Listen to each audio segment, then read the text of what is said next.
Tnedit konsultazzjoni pubblika biex in-naħla Maltija tiġi ddikjarata speċi nazzjonali.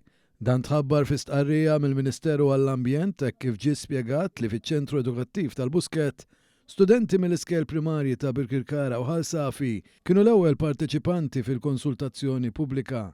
Dan anke kif permezz ta' diversi attivitajiet bħal puppet show diġitali ingħatalhom aktar tarif dwar in-naħla Maltija u l-importanza tagħha bħala dakkara jew pollinatur. Permezz ta' din il-konsultazzjoni pubblika se tingħata aktar protezzjoni lin-naħla li wkoll għandha rwol importanti fil-ħarsien tal-biodiversità. L-emendi fil-leġiżlazzjoni għal konsultazzjoni pubblika li huma maħsuba sabiex jagħtu aktar protezzjoni lin-naħla endemika Maltija ħadu konsiderazzjoni tħassib operattiv ta' dawk li jrabbu n-naħal u qed tiġi proposta simplifikazzjoni tal-proċessi għal permessi bejn żewġ regolaturi l-Awtorità għall-Ambjent u r-Riżorsi u d-Dipartiment tal-Agrikultura. Dan sar sabiex ikunu evitati piżijiet addizzjonali għal dawk li jrabbu n-naħal.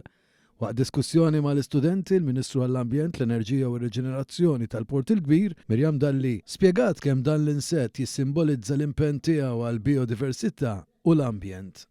Irridu li niddikjaraw il-naħla Maltija bħala insett nazzjonali ta' pajjiżna, għalhekk li ftaħna l-konsultazzjoni pubblika li ser tkun miftuħa għal 4 ġimgħat. U xtaqna li niftħu din il-konsultazzjoni propju ma' tfal.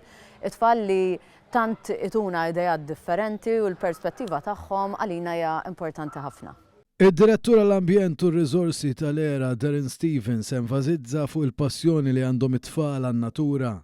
Dan hekk kif irrimarka li din il-ħidma komplet tikkonferma l-isforzi tal-ERA fir-rigward ta' konservazzjoni kemm fil-qasam terrestri kif ukoll fil-qasam tal-ispeċi. Bħala insett nazzjonali, il-pubbliku huwa imħeġġeġ jibgħat il-kummenti tiegħu minn fuq il-website tal-ERA, era.org.mt.